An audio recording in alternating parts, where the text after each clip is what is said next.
తరువాతి కథ కాశీఖండంలోని మొదటి కథ పంచక్రోశ మహాలింగం కాశీ. వేదములు పూర్వం నుండే ఉన్నాయి. ఆ వేదములలో కాశీ ప్రస్తావన ఉంది. అంటే కాశీ సృష్టికి పూర్వం నుండే ఉన్నది కదా.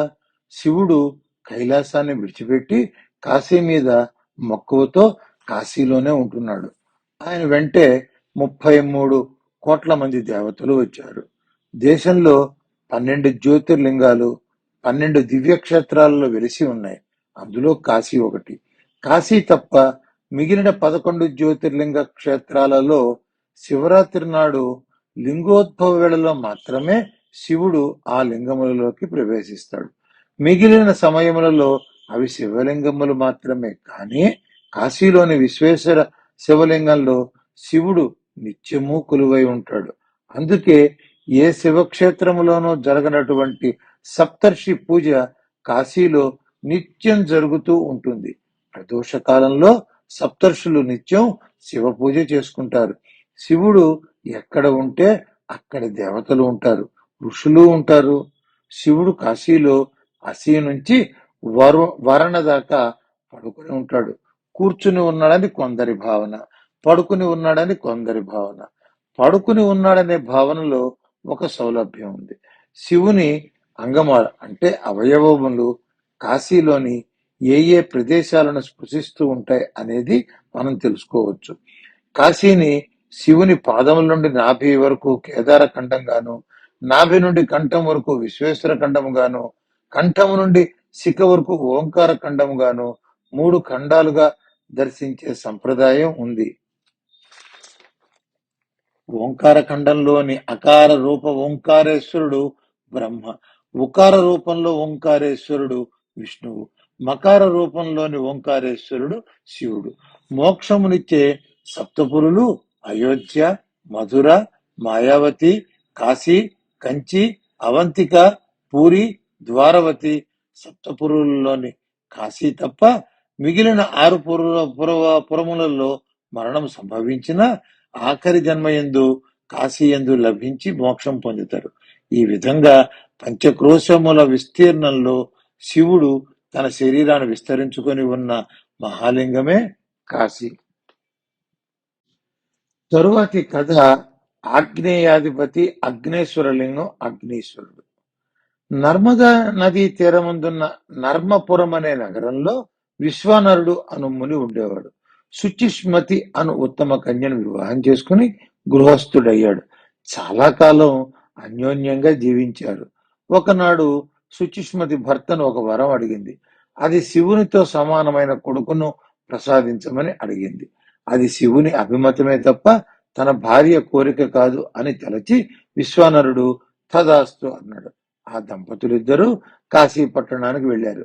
మణికర్ణికలో స్నానం చేశారు. కాశీలోని సర్వదేవతా దర్శనం చేశారు. సంతానం కోసం వీరేశ్వరుణ్ణి ధ్యానించాలి, అది సిద్ధలింగం అని తలచి వీరేశ్వరుని భక్తితో సేవించసాగాడు. ఒకనాడు ఆ లింగం మధ్య నుండి దిగంబరుడైన 8 ఏళ్ల బాలుని రూపంలో శివుడు ప్రత్యక్షమైనాడు. విశ్వానరుడు తన జ్ఞానశక్తితో ఆ వచ్చింది శివుడేనని గ్రహించి అద్భుత స్తుతి చేశాడు. పరమేశ్వరుడు ప్రసన్నుడై తన నిజ రూపంతో దర్శనమిచ్చాడు. ఏమి వరం కావాలో కోరుకోమన్నాడు. నీకు తెలియంది ఏముంది, ప్రత్యేకంగా ఏమి కోరను అని విశ్వానరుడు అన్నాడు. పరమేశ్వరుడు చిరునవ్వుతో నీ భార్య శుచిష్మతికి నేనే పుత్రుడుగా పుడుతున్నాను అని వరమిచ్చాడు. ఆ కుమారుడు గృహపతి అని పేర ప్రసిద్ధి చెందుతాడు అని చెప్పి వెళ్ళాడు.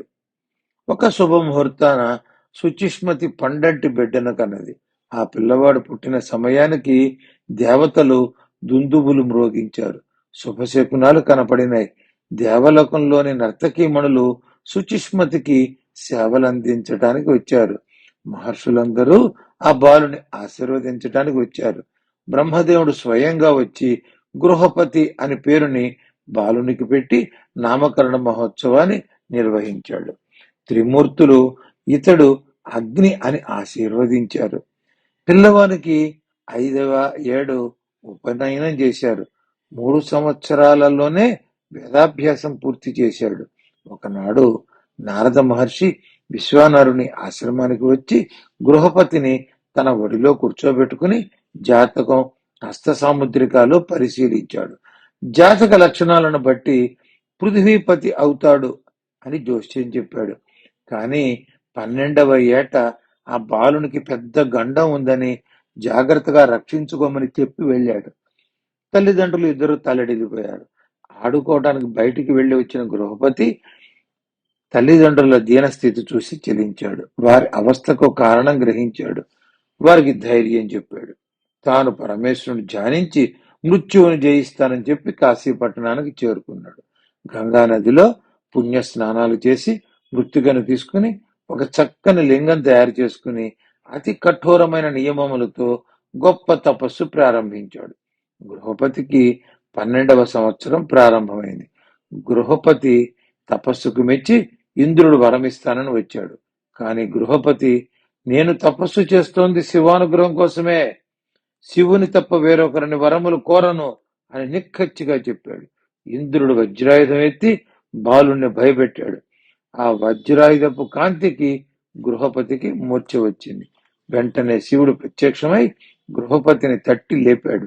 నేను ఇంద్రుని రూపంలో వచ్చి నిన్ను పరీక్షించాను. నీకు అగ్ని అనే పదవిని ఇస్తున్నాను. జీవులందరిలో జఠరాగ్నిగా ఉంటావు. దేవతలకు ముఖము అవుతావు. ఇంద్రుడు, యముడు, లోకాల మధ్య ఉన్న ఆగ్నేయ దిక్కుకు నిన్ను అధిపతిని చేస్తున్నాను. నీవు ప్రతిష్ఠించి అర్చించిన ఈ లింగం అగ్నిలింగంగా, అగ్నీశ్వరుడుగా పూజలు అందుకుంటాడు అని వరమిచ్చాడు. గృహపతి వైశ్వానరుడుగా, ఆగ్నేయ దిక్పాలకునిగా తన విధులను నిర్వర్తించటానికి విమానం ఎక్కి వెళ్ళాడు. తరువాతి కథ నైరుత్యాధిపతి పింగాక్షుడు. వింధ్య పర్వత ప్రాంతంలోని చిక్కని అడవి మధ్యలో చిన్న పల్లె ఉంది. ఆ పల్లెకు పెద్దగా పింగాక్షుడు అను ఆటవికుడు ఉండేవాడు. వాని వృత్తి వేట. క్రూర మృగాలను వేటాడేవాడు. సాధు జంతువులను రక్షించేవాడు. చెడు పనులు చేయడు. కాశీయాత్రకు వెళ్లే ప్రయాణికులకు రక్షణగా ఉండేవాడు. ఆ అటవీ మార్గం గుండా ప్రయాణించే యాత్రికులకు దారి దోపిడీ, దొంగల వలన కాని, క్రూర మృగాల వలన కాని ఎటువంటి భయము లేకుండా రక్షించేవాడు. వృత్తి వేట అయినా కూడా దయామయుడు. పశువులు, పక్షులు నిద్రిస్తున్నప్పుడు కామక్రీడలో ఆనందంగా వివరిస్తున్న వాటి జోలికి పోయేడివాడు కాదు. దూర ప్రయాణికులకు ఆతిథ్యమిచ్చి వారికి సేద తీర్చేవాడు. బట్టలు లేని వారికి మెత్తని జంతు చర్మాలు ఇచ్చేవాడు. ఆకలి అన్నవారికి అన్న పానాదులు సమకూర్చేవాడు. కాశీయాత్రకు ఈ వింధ్యాటవి నుండే వెళ్ళాలి కాబట్టి ఆ యాత్రికులకు ఎటువంటి దుష్టబాధలు లేకుండా కాపాడేవాడు. కాశీ నుంచి తిరిగి వచ్చు యాత్రికులు గంగా తీర్థమును వారికిచ్చి ఆశీర్వదించి వెళ్ళేవారు. ఒకరోజు పింగాక్షుకుని వంశీకుడు దుష్టబుద్ధి గలవాడు దారి కాచి కాశీకి వెళ్లే యాత్రికులను అడ్డగించి హింసించటం మొదలుపెట్టాడు. వాళ్ళు పింగాక్షుని రక్షణ పొందని ధైర్యంగా ముందుకు సాగుతున్నామని, తమని వదిలిపెట్టమని ప్రాధేయపడ్డారు. ఆ దారి దోపిడీ దొంగల బీభత్సానికి యాత్రికులు ఆహాకారాలు చేశారు. ఎలుగెత్తి పింగాక్షకుడిని పిలిచారు. పింగాక్షకుడు అనుకోకుండా ఆ రాత్రి మెలకువగా ఉండి అరణ్యంలోనే సంచరిస్తున్నాడు. యాత్రికుల ఆర్తనాదాలు విన్నాడు. పరుగు పరుగున వారి రక్షణ కోసం వచ్చాడు. పింగాక్షకుని వంశీకుడు దొంగల పెద్ద తన సహచరులతో, అస్సలు మన వృత్తికి ద్రోహం చేస్తూ యాత్రికులు రక్షణ ఇస్తున్న ఈ పింగాక్షుని ముందు సంహరించండి అని ఆదేశం ఇచ్చాడు. దొంగలకి పింగాక్షుడికి పెద్ద కొట్లాట జరిగింది. పింగాక్షుడు తన ప్రాణాలను లెక్క చేయకుండా కాశీ యాత్రికులకు ఎటువంటి హాని జరగకుండా చూడటమే ధ్యేయంగా వారితో పోరాడాడు. దొంగలందరినీ సంహరించాడు. ఆ పోరులో తాను కూడా ప్రాణాలు వదిలాడు. యాత్రికులు ఊపిరి పీల్చుకున్నారు. కానీ పింగాక్షుని మరణం వారిని కలచివేసింది. ఆ శివభక్తులకు రక్షణ కల్పించటమే తన జీవిత ధ్యేయంగా సన్మార్గంలో జీవిస్తూ సాధు జంతువుల యందు, పశు పక్ష్యాదుల యందు దయ కలిగి ఉన్న పింగాక్షుణ్ణి పరమేశ్వరుడు నైరుతి దిక్కుకు అధిపతిని చేశాడు. ఆ నైరుతి లోకములో రాక్షసులు ఉంటారు. కానీ వారు పుణ్యశీలురు, దయామయులు, వేదాభిమానులు, ధర్మాచరణ పరాయణులు. కాశీ, గయా వంటి పుణ్యక్షేత్రములలో మరణించిన వారు ఈ లోకములో స్థానం పొందుతారు. పరోపకారం కోసం పరితపించే వారికి ఈ లోకం ప్రాప్తిస్తుంది. తరువాతి కథ పశ్చిమాధిపతి వరుణేశ్వర లింగం. శుచిష్మంతుడు. కర్దమ ప్రజాపతికి వినయశీలుడు, ధైర్యవంతుడు అయిన కొడుకు ఉండేవాడు. వారి పేరు శుచిష్మంతుడు. ఈ పిల్లవాడు తోటి పిల్లలతో కలిసి కొలంలో ఈత కొట్టడానికి వెళ్ళాడు. ఆ కొలంలో ఉన్న మొసలి పిల్లవాడిని ఒడిసి పట్టుకుని నీళ్ల కింది భాగానికి తీసుకెళ్ళింది. మిగిలిన పిల్లలు కర్దమ్ముడి దగ్గరికి వెళ్లి జరిగిన వృత్తాంతం చెప్పారు. ఈ సమయంలో కర్దమ్ముడు శివపూజలో ఉన్నాడు. పిల్లలు చెప్పింది చెవినబడింది, అయినా చెలించలేదు. తన ఏకాగ్రతకు భంగం రానియలేదు. శివధ్యానం చేస్తూనే ఉన్నాడు. ఆయనకు కొలనులోకి పిల్లలు దిగటం, మొసలి తన కొడుకుని లాగుకుని వెళ్లటం, శివగణాలు సముద్రుని హెచ్చరించటం, ఆ సముద్రుడు మొసలిని బంధించి పిల్లవారిని శివగణాలకు అప్పచెప్పటం అంతా ఆయన దివ్య దృష్టికి కనపడుతోంది. కనులు తెరిచాడు. ఎదురుగా బాలుడు కనిపించాడు.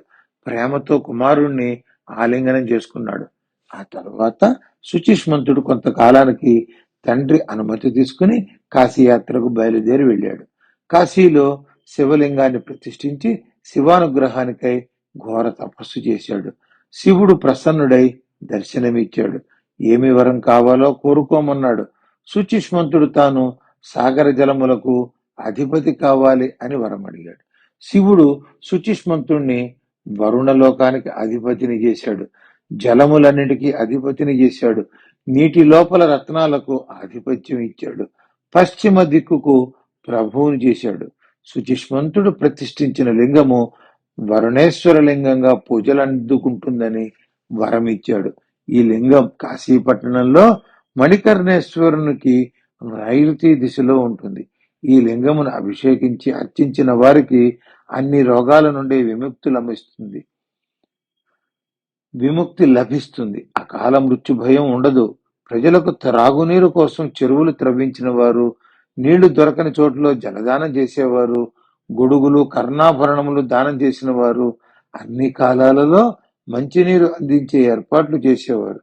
దారికి ఇరువైపులా నీడ కోసం రావి చెట్లు వంటి పెద్ద పెద్ద వృక్షాలను నాటేవారు. ఈ లోకంలో ఆశ్రయం పొందుతారు. ప్రజలకు అవసరమైన చోట నీటి వసతి కల్పించిన వారందరికీ వరుణలోక ప్రాప్తి కలుగుతుంది. తరువాతి కథ వాయవ్యాధిపతి పవమానేశ్వర లింగం. కశ్యప ప్రజాపతి సంతతిలోని పూతాత్ముడు కాశీక్షేత్రంలో పవనేశ్వర లింగం ప్రతిష్ఠించి శివానుగ్రహం కోసం 100,000 సంవత్సరాలు తపస్సు చేశాడు. ఆ తీవ్ర తపస్సుకు ముల్లోకాలు చెలించాయి. పరమేశ్వరుడు ఆయన తపస్సుకు మెచ్చి దర్శనమిచ్చాడు. వరమిస్తాను కోరుకోమన్నాడు. పూతాత్ముడు శివదర్శనంతో పరమానంద భరితుడై అద్భుత స్థుతి చేశాడు. ఆ స్థుతికి పరమశివుడు పరవశించి వాయవ్య దిక్కుకు అధిపతిని చేశాడు. పూతాత్ముడు స్థాపించిన పవనేశ్వర లింగమునకు దివ్యత్వాన్ని ప్రసాదించాడు. పవనేశ్వర లింగాన్ని భక్తితో అర్చించిన మానవులు వాయవ్యంలో స్థానం పొందుతారని వరమిచ్చాడు. పవమానేశ్వర లింగాన్ని సుగంధ పరిమళ ద్రవ్యాలతో అర్చించిన వాడు తన లోకంలో పూజలు అందుకుంటాడని చెప్పి శివుడు ఆ లింగమందు ఐక్యమైనాడు. ఈ వాయవ్య లోకం గంధవతి నగరంలో ఉంది. వరుణ నగరానికి ఉత్తర భాగమందు గంధవతి నగరం ఉన్నది.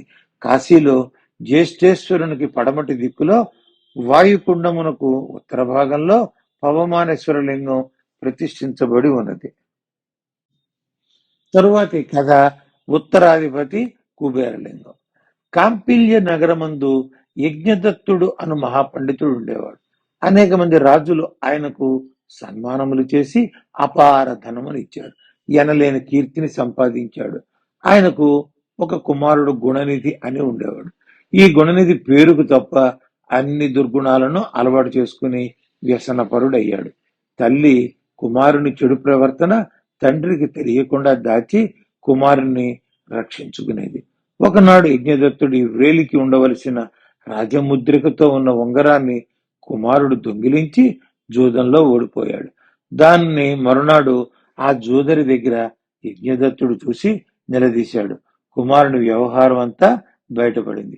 గుణనిధిని ఇంటి నుండి వెళ్ళగొట్టాడు. ఒక శివరాత్రి నాడు గుణనిధి తిండి లేక ఎవరు పెడతారా అని ఎదురు చూస్తున్న వేళ ఒక భక్తుడు పలహారములు తీసుకుని శివాలయం వెళ్ళటం చూశాడు. శివాలయానికి వెడితే ప్రసాదం పెడతారు కదా అని తాను ఆ భక్తుని వెంట ఆలయానికి వెళ్ళాడు. అర్ధరాత్రి దాకా భక్తులు పూజ చేసి కాసేపు నిద్రకు తలలు వాల్చారు. ఆ చీకటి సమయం అదనుగా తీసుకుని గుణనిధి గర్భాలయంలోకి ప్రవేశించి పలహారముల కోసం వెతికాడు.